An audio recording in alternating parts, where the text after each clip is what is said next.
Hello students, कैसे हैं आप सब लोग। उम्मीद करती हूँ सब अच्छे होंगे। और रवीना राणा आईसीटी बच्चे हम पढ़ रहे हैं क्लास हमारे केंद्र में बेटा यहाँ पर संक्षिप्त बुद्ध के चरित्र के बारे में हम पढ़ रहे हैं। और इसी का एक टॉपिक था ज्ञान प्राप्ति। अलग अलग अध्यायों में ऐसे बात, तो ज्ञान प्राप्ति कैसे हुई बुद्ध को, इसके बारे में हम पढ़ रहे हैं।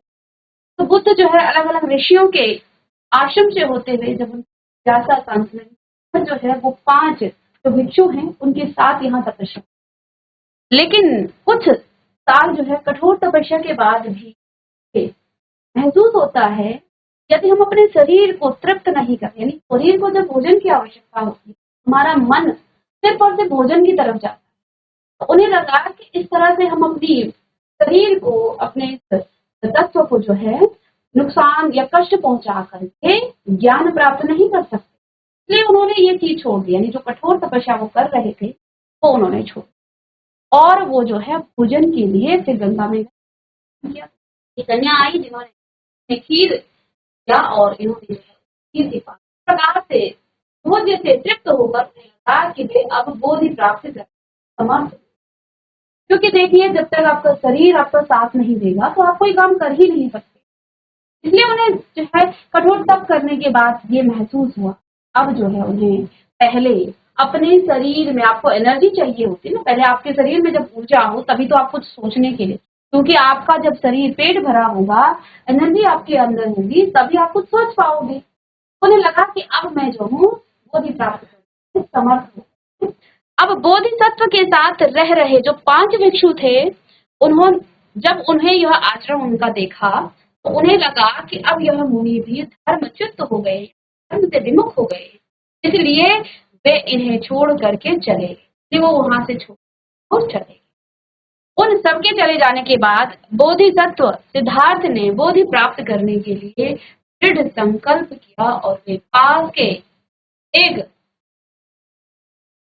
अवसत पीपल के वृक्ष के नीचे वो बैठ गए। आसन उन्होंने लगाया और तभी काल नामक एक सर्प वहां पर प्रकट। अब एक वृक्ष, पीपल के वृक्ष के नीचे वे बैठ गए, लेकिन वहां पर काल नामक एक सर्प जो है प्रकट हुआ। क्योंकि उसे ज्ञात हो चुका था कि यह मुनि अवश्य ही बोधि प्राप्त करेगा, उसने पहले उनकी की काल सर्प ने कहा, हे मुनि, आपके चरणों से आक्रांत होकर यह पृथ्वी बार बार जो है डोल रही है। क्या कहा कि हे मुनि, आपके चरणों से आक्रांत होकर के यह पृथ्वी बार बार डोल रही है। सूर्य के समान आपकी आभा सर्वत्र प्रकाशित है। आप अवश्य ही अपना लक्ष्य प्राप्त करेंगे। हे कमल लोचन, जिस प्रकार आकाश में नीलकंठ पक्षियों के झुंड आपकी प्रदक्षिणा कर रहे हैं और मंद मंद पवन प्रवाहित हो रहे, उससे लगता है कि आप अवश्य ही बुद्ध बनेंगे। तो इधर जो है काल सर्प नामक वहां पर आया और उसने जो है उनका हौसला बढ़ाया कि आपके जो तेज है उससे लगता है कि अवश्य आप जो है बुद्ध बनेंगे। तो आइए आगे। सर्प द्वारा अपनी स्तुति सुनकर सिद्धार्थ ने तीर्ण होकर बोधि प्राप्त के लिए प्रतिज्ञा की। अब इधर जो है सर्प ने उनकी प्रतिज्ञा की और उससे जो है वो जो है फिर इन्होंने अपना मनोबल और बढ़ाया और ये जो है बोधि प्राप्त के लिए प्रतिज्ञा उन्होंने की। वे महावृक्ष के नीचे बैठ गए। उन्होंने निश्चय किया कि जब तक मैं कृतार्थ नहीं हो जाता इस आसन से नहीं उठूंगा। तो उन्होंने अब जो है अपना दृढ़ निश्चय कर लिया कि जब तक मैं कृतार्थ नहीं हो जाता, यानी मेरे प्रश्नों का उत्तर मुझे नहीं मिलता, मुझे ज्ञान प्राप्ति नहीं होती, तब तक मैं इस वृक्ष से जो आसन मैंने लगाया है उससे नहीं उठूंगा। जब सिद्धार्थ ने प्रतिज्ञा पूर्वक आसन लगाया तो देवतागण अत्यंत प्रसन्न हुए। सर्वत्र निर्वता छा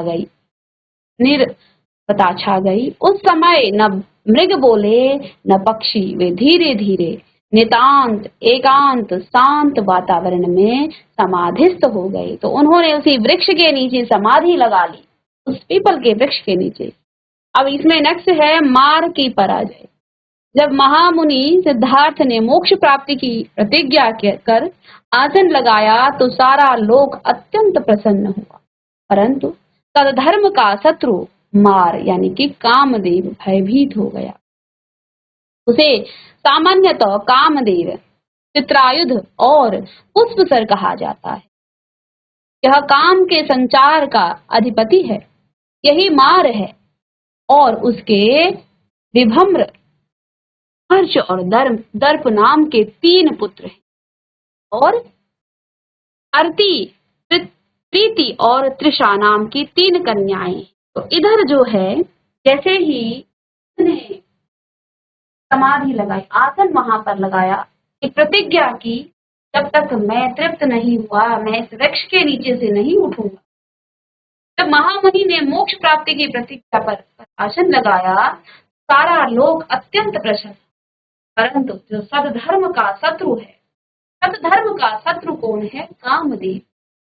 काम वासना से जो है पाप उत्पन्न, ये जो सदधर्म है उसका शत्रु है, उससे पाप उत्पन्न होता है। वो भयभीत हो गया।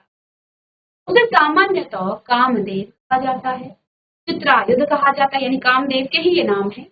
पुष्पसर कहा जाता है, यह काम के संचार का अधिपति है, यही मार है, इसी को मार कहा जाता है, मार की पर। उसके विभम्र, हर्ष और दर्प नाम के 3 पुत्र हैं और अर्ति, प्रीति और तृष्णा नाम की 3 कन्याएं हैं। उन्होंने जब अपने पिता को भयभीत देखा तो इनका कारण जानना चाहा। मार ने अपने पुत्र और पुत्रियों को बताया। तो इधर जो है कामदेव ने जो है, क्योंकि जब आप सदधर्म की तरफ चलेंगे तो आपको अपनी काम वासना का त्याग करना पड़ेगा। और इधर जो है मार ने अपने पुत्रों और पुत्रियों को बताया कि वो क्यों भयभीत हैं। देखो, इस मुनि ने प्रतिज्ञा का कवच पहनकर सत्व के धनुष पर अपनी बुद्धि के बाण चढ़ा लिए, जो हमारे राज्य को जीतना चाहता है। यही मेरे दुख और भय का कारण है। यदि यह मुझे जीत लेता है और सारे संसार को मोक्ष का मार्ग बता देता है तो राज्य सूना हो जाएगा। इसलिए यह ज्ञान दृष्टि प्राप्त करें और उससे पहले ही मुझे इसका व्रत भंग कर देना चाहिए। अतः मैं भी अभी अपना धनुष बाण लेकर तुम सबके साथ इस पर आक्रमण करने जा रहा। ठीक है, तो देखिए इधर जो है मार, जो कि कामदेव का नाम, कामदेव भयभीत हो गए। अगर इसने ज्ञान प्राप्त कर लिया तो मेरा साम्राज्य तो खत्म हो जाए। यदि यहाँ अभी जैसे कि कलयुग का चरण चल रहा, यदि कलयुग जीत हार गया तो यहाँ सतयुग लग जाएगा। हर व्यक्ति धर्म से चलेगा, हर व्यक्ति आचरण करेगा, धर्म का आचरण करेगा, तो कलयुग का साम्राज्य खत्म हो जाएगा। तो इधर बुद्ध चाहते थे मोक्ष की प्राप्ति, और मोक्ष की प्राप्ति के लिए सबसे पहले जो है आपको अपनी काम वासना का त्याग करना। व्यक्ति के अंदर काम वासना नहीं है, यानी कि वो क्या है? वो मोक्ष प्राप्त करने वाला। इधर जो है कामदेव बड़े दुखी हुए। उन्होंने कहा कि सबसे पहले मुझे इस पर ही क्या करना है? बाण चलाना है। और संसार के हर व्यक्ति पर, हर पशु पक्षी जीव जंतु पर कामदेव का बाण चलता है, भगवान शंकर पर उनका बाण नहीं चला। जब उन्होंने चलाया था तो भगवान ने उनको भस्म कर दिया था। उनकी पत्नी का नाम रति था। और इधर देखिए उनका बाण चला तो शिव पर ही उनका जो है बाण की क्या है वो हुई थी। तो इधर जो है ये दुखी हुए और उन्होंने कहा कि हमें जो है अब इस पर, बुद्ध पर, सिद्धार्थ पर क्या करना है? अपना आक्रमण करना है। इस प्रकार सारी स्थिति समझाकर मार, जो कि कामदेव का नाम है, अपने पुत्र और पुत्रियों को साथ लेकर उसी अस्वस्थ वृक्ष के साथ जो के पास गया। इधर जो है कामदेव उस पीपल के वृक्ष के नीचे जो है उधर अपने पुत्र पुत्रियों के साथ वहां पर पहुंच गया सिद्धार्थ के पास, तो जहां महामुनि समाधि लगाकर विराजमान थे। उसने पहले महामुनि को ललकारा और फिर धनुष बाण हाथ में लेकर कहा, हे मृत्यु से डरने वाले क्षत्रिय, उठो, अपने क्षत्रिय धर्म का आचरण करो, मोक्ष का संकल्प छोड़ो और शास्त्रों और यज्ञों से लोक जीत कर इंद्र पद प्राप्त करो, नहीं तो मैं अपना बाण छोड़ दूंगा। इधर जो है बुद्ध को डराने की कोशिश की कामदेव ने। मार की इस चेतावनी का जब मुनि पर कोई प्रभाव नहीं पड़ा तो उसने अपने पुत्रों और कन्याओं को आगे भेजा और अपना बाण छोड़ दिया, परंतु इसका भी कोई प्रभाव मुनि पर नहीं हुआ।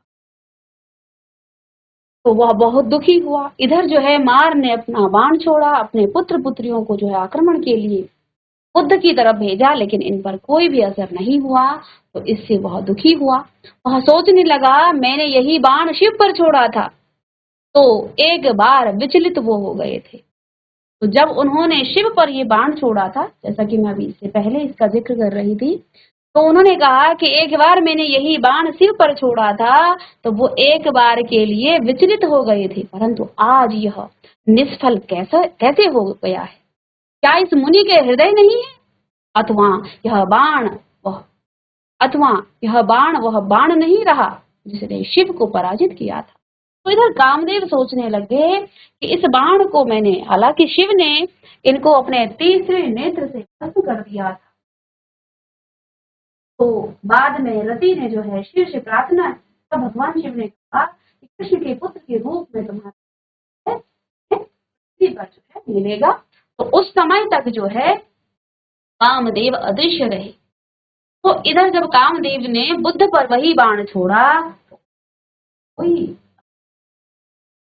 सोचने लगा कि यही बाण तो मैंने शिव पर छोड़ा था, और महायोगी शिव भी जो है इस बाण से एक बार विचलित हो गए, लेकिन इस महामुनि पर कोई असर नहीं। सोचने लगा कि ये बाण वो नहीं रहा जिससे जो है शिव भी पराजित हो गए थे, जिससे मैंने शिव को भी पराजित कर।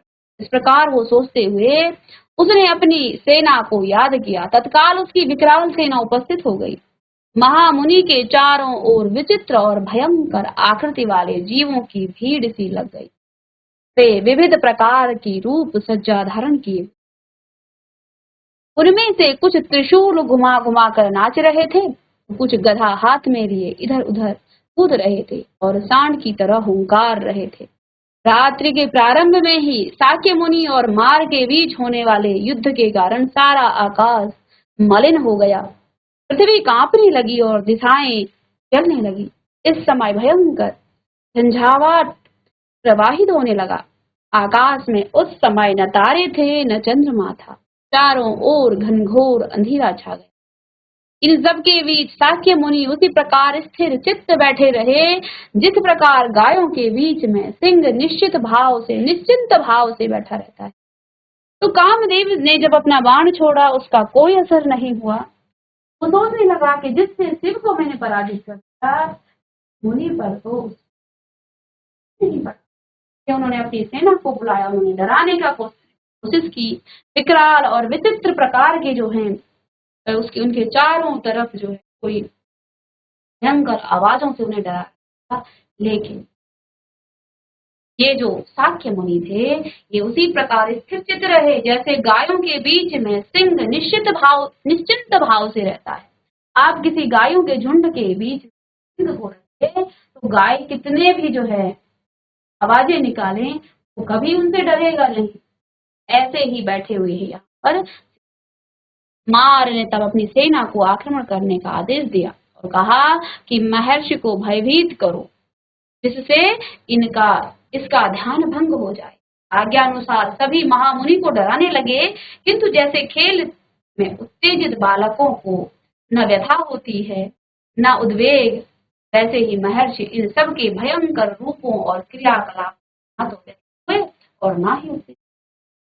जब मार के किसी सैनिक ने अपनी आंखें तरेर कर महामुनि पर गधा से प्रहार किया, तो उनका गधा सहित हाथ ही जकड़ कर रह गए।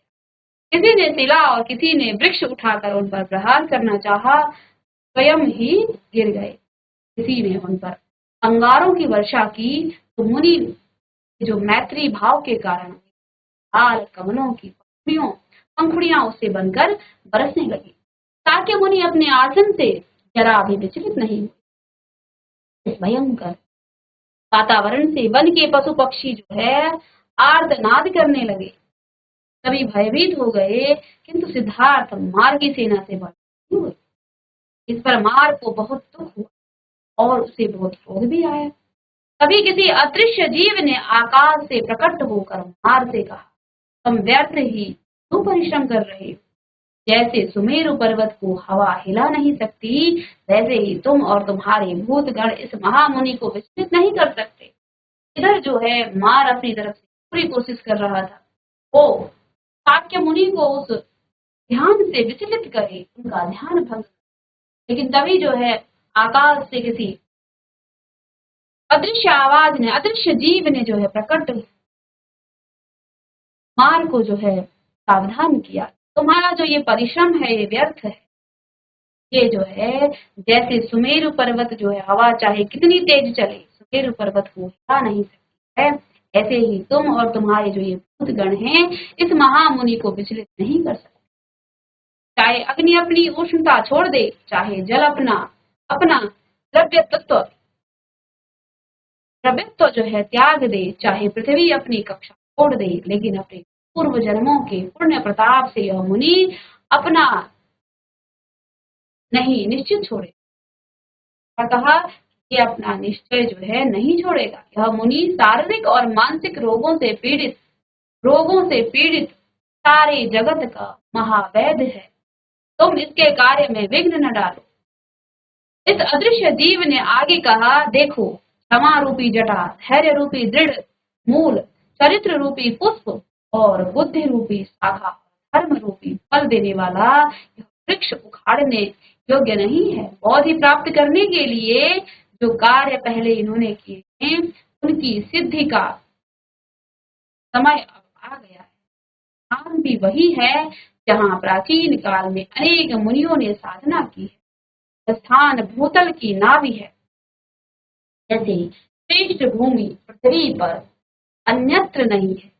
जहाँ इस पशु ने ही, इस जीव ने ही कहा अब जो है व्यक्ति ने, मुनि ने जो है अपने पूर्व जन्मों में महान कार्य किए, ये जो है अब संपूर्ण संसार को ज्ञान प्राप्त कर, ये तुम्हारा जो ये परिश्रम ये व्यर्थ है। इसलिए हे मार, तुम व्यर्थ परिश्रम मत करो, जाओ शोक मत करो और शांति प्राप्त। अपने सभी प्रयत्नों को विफल होते देखकर और इस अदृश्य जीव की ये बातें सुनकर मार अत्यंत हुआ और वहां से शीघ्र भाग। जैसे अपने सेना नायक के मारे जाने पर सैनिक जो है भाग जाते हैं, वैसे ही मार के जाने के बाद उसके सारे भूतगण भाग गए और मार पर महर्षि की विजय हो गई। मार पर महर्षि की विजय होते ही सारा आकाश चंद्रमा से सुशोभित हो गया। सुगंधित जल सहित पुष्पों की वर्षा होने लगी और दिशाएं निर्मल। इधर जो है कामदेव ने बड़ा प्रयास किया था कि वो अपने बाणों से जो है बुद्ध को मारे, लेकिन इनका सारा जो परिश्रम था वो निष्फल हो गया। और अब जो है महर्षि सिद्धार्थ जो कि अब महर्षि बन गए, उन्होंने समाधि लगा दी थी उनके वृक्ष के लिए। अब इनको बुद्धत्व प्राप्ति होती है, ज्ञान की प्राप्ति। मार और मार की सेना को धैर्य से पराजित कर शाक्य मुनि ने परम तत्वों को जानने की। अब जो है क्योंकि ध्यान के लिए आपको शांति चाहिए होती है, तो शांति अब पूरे वन में जहाँ उस वृक्ष के नीचे वो ध्यान लगा कर बैठे थे। इन सबके जाने के बाद उन्होंने जो धैर्य से पराजित कर दिया और शाक्य मुनि ने परम तत्वों को जानने की ध्यान की समस्त विधियों पर पूरा अधिकार प्राप्त कर रात्रि के प्रथम पहर में उन्होंने पूर्व जन्मों की परंपरा का स्मरण किया। मैं कहाँ कहाँ कब कब और अवतीर्ण हुआ, कहाँ कहाँ मैंने जन्म लिया। इस प्रकार उन्होंने सहस्त्र जन्मों का, यानी कि इन्होंने अपनी ध्यान से अपने पूर्व जन्मों को स्मरण किया कि मैं कहाँ कहाँ मैंने जन्म लिया है, कब कब मैंने जन्म लिया है। इन सब का इन्होंने सैकड़ों जो है जन्मों का कहाँ आए हैं, किन किन जन्मों से इन्होंने यहाँ पर जन्म लिया है, अपने उन अवतारों में उन्होंने दया कर्म किए हैं और जिस प्रकार मृत्यु प्राप्त की, उन सब का जो प्रत्यास्मरण उन्होंने किया। उन्हें अनुभूति हुई यह सारा संसार केले के गर्भ के समान नितांत है। तो जब उन्होंने अपने सहस्त्र जन्मों का स्मरण उनको प्रत्यक्ष रूप से हुआ, तो तब इन्होंने अनुभूति हुई वो यह सारा संसार जो है केले के गर्भ के समान जो है नितांत निसार है। द्वितीय प्रहर में उस महामुनि ने दिव्य चक्षु प्राप्त की, जिन्होंने नीच ऊंच कर्म करने वाले प्राणियों के उत्थान पतन प्रत्यक्ष अनुभव किया। पहले प्रहर में उन्होंने अपने सहस्त्र जीवन जन्म थे, उन जन्मों के बारे में उन्होंने जाना कि कितने जन्म वो ले चुके हैं और कहाँ कहाँ इनका, और उसके बाद उन्होंने जो है इसका एक सार निकाला। द्वितीय प्रहर में इस महामुनि ने दिव्य चक्षु प्राप्त की। उन्होंने नीच ऊंच कर्म करने वाले प्राणियों के उत्थान पतन का, यानी कि जो नीच कर्म करता है उसका उत्थान और पतन कैसे होता है, जो उच्च कर्म करता है उसका उत्थान और पतन कैसे होता है, इन सब का जो है प्रत्यक्ष अनुभव, जिससे उनकी दयालुता और भी बढ़ गई। उन्होंने पाप कर्म करने वालों की नारकीय वेदना और पीड़ा का अनुभव कर दुख का साकार किया। तो अब जो है, पहले से तो वो दुखी थे कि हमें एक दूसरे से अलग होना पड़ता, लेकिन इनको अब जो है द्वितीय प्रहर में उन्होंने अपने दिव्य चक्षु से प्राप्त इन्होंने किया। के बाद इन्हें लगा कि इन्होंने उच्च और नीच कर्म करने वाले प्राणियों की उत्थान और पतन का प्रत्यक्ष रूप से अनुभव किया, जिससे उनकी दयालुता और भी बढ़ गई। इन्होंने देखा कि जो पाप कर्म करने वाले व्यक्ति होते हैं वो कहाँ जाते हैं, नर्क में जाकर के नारकीय वेदना और पीड़ा का अनुभव कर दुख का साक्षात्कार किया कि इस जन्म में तो हम पीड़ा भोगते ही हैं, हम मृत्यु के पश्चात भी नर्क में जाते हैं। नर्क में तो वेदना हमें, पीड़ा का अनुभव इन्होंने या उसका दुख का उन्होंने साक्षात्कार किया। उन्होंने देखा कि कर्म बंधनों से बंधे हुए प्राणी किस प्रकार दुख भोगते। के बाद उन्होंने देखा कि कर्म बंधन से व्यक्ति जो है जब बंधा होता है ना, तो वो कैसे दुख भोगते हैं, पर मर नहीं पाते हैं, और जब मरते हैं तो कैसे ये प्राणी निम्न योनियों में पुनः पुनः जन्म ग्रहण कर दुख भोगते। तो ये साक्षात्कार इन्होंने किस प्रकार से एक दूसरे पर मर नहीं पाते। आपने देखा होगा कई व्यक्ति तो मरने के लिए तक जो है यज्ञ और अनुष्ठान किए जाते, उनके प्राण नहीं निकल पाते हैं, क्योंकि उनके पूर्व जन्म और जन्म के कर्म ऐसे होते हैं, वो अपने प्राणों को देह से निकालने के लिए प्रार्थना करते, ईश्वर हमें इस देह से निकालिए, इस पीड़ा से हमें निकालिए। इन सब का प्रत्यक्ष अनुभव किया। वो कई प्रकार के दुख भोगते होता है, दुख भोगता, मर नहीं। और जब मरते हैं कैसे ये प्राण, और मरने के बाद भी निम्न योनियों में पुनः पुनः जन्म ग्रहण, और मरने के बाद भी ऐसी योनियों में वो जन्म लेते। हम माने न माने, हम साइंस को कितना भी माने, लेकिन देखिए एक व्यक्ति अच्छे सफल परिवार, संपन्न परिवार में जन्म से ही नाना प्रकार की राजयोग से और एक ऐसा जन्म लेता है जिसको जन्म से ही तिरस्कार किया जाए, अनेक प्रकार के दुख भोगने पड़ते, तो ये हमारे कर्मों के ही फल है। इन सब बातों को प्रत्यक्ष रूप से अनुभव कर रहे, कहते हैं कि जो व्यक्ति जो है दुख भोगता है लेकिन वो मर नहीं पाता है, जब वो मरते हैं उसके बाद भी ये प्राणी निम्न योनियों में पुनः पुनः बार बार जो है जन्म ग्रहण भोगते, बार बार हमारे कर्मों के द्वारा ही हमें दुख मिलते।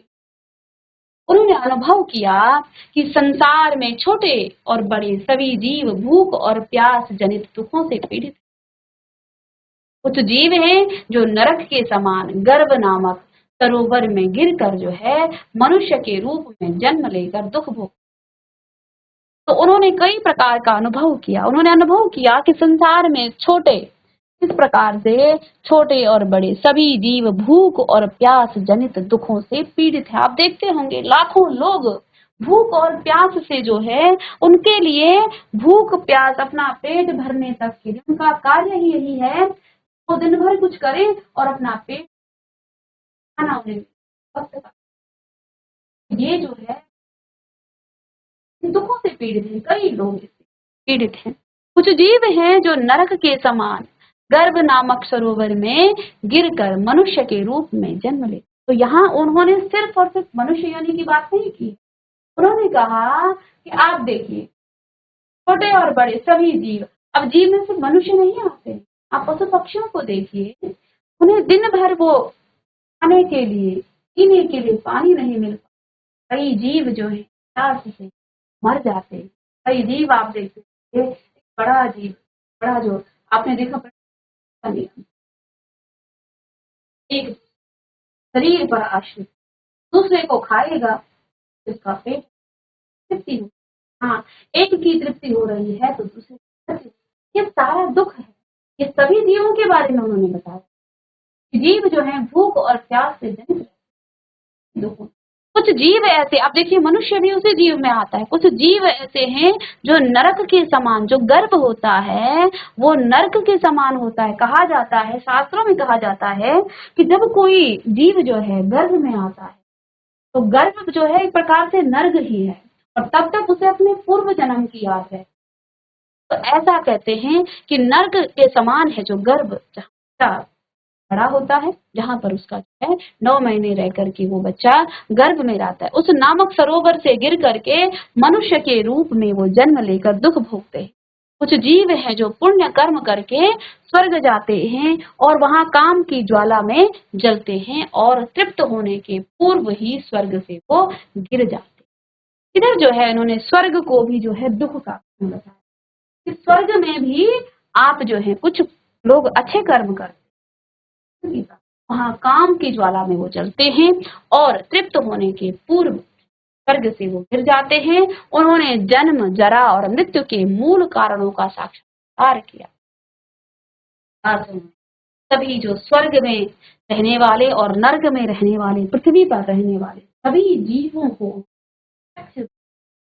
किया कि स्वर्ग में रहने वाला व्यक्ति भी जो एक दिन अपने कर्मों को फल भोग करके वो नर्क की तरफ जाते।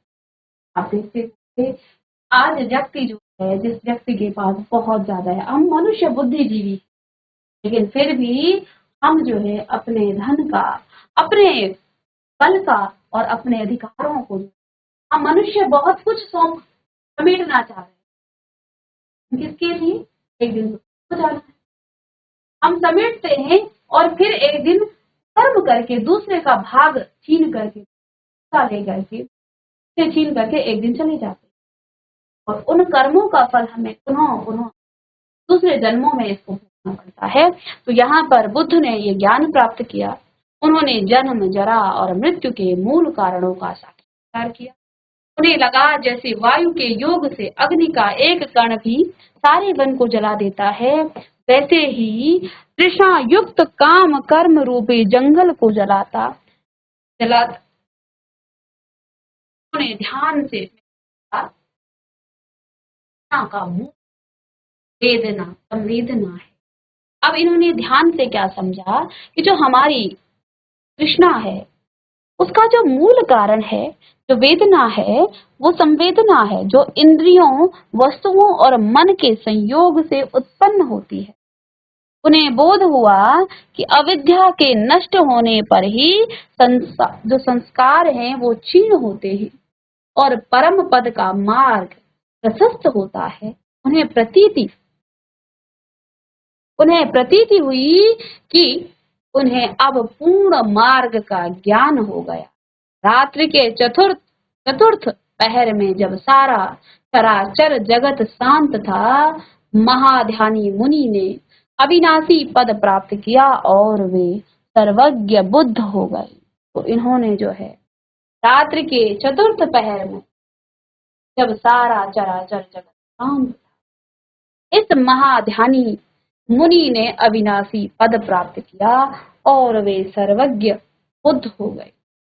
जैसे ही शाक्य मुनि बुद्ध हुए, सारी दिशाएं सिद्धों से दीप्त हो गई और आकाश में दुंदुभी बजने लगी, बिना बादल बरसात होने लगे, मंद मंद पवन प्रवाहित होने लगी और वृक्षों से फल और फूल बरसने लगे और स्वर्ग से पुष्प वर्षा होने लगी। चारों ओर धर्म छा गया। जैसे इनको बुद्ध की प्राप्ति हुई तो चारों ओर धर्म छा गया। इक्ष्वाकु वंश के मुनि ने सिद्धि प्राप्त कर ली और वे बुद्ध हो गए। यह जानकर देवता और ऋषिगण उनके सम्मान के लिए विमानों पर सवार होकर उनके पास आए और अदृश्य रूप में उनकी स्तुति करने लगे। इधर जो है सभी देवता, जब इनको बुद्ध की प्राप्ति हुई तो सभी देवता अदृश्य रूप में उनकी स्तुति करने लगे। ठीक है, तो इधर जो है इक्ष्वाकु वंश के इस महामुनि ने बुद्ध जो है ये अब इनका नाम पड़ता है बुद्ध। अभी तक ये थे सिद्धार्थ। तो इस महामुनि ने जो है बुद्ध प्राप्त कर लिया। अब पढ़ेंगे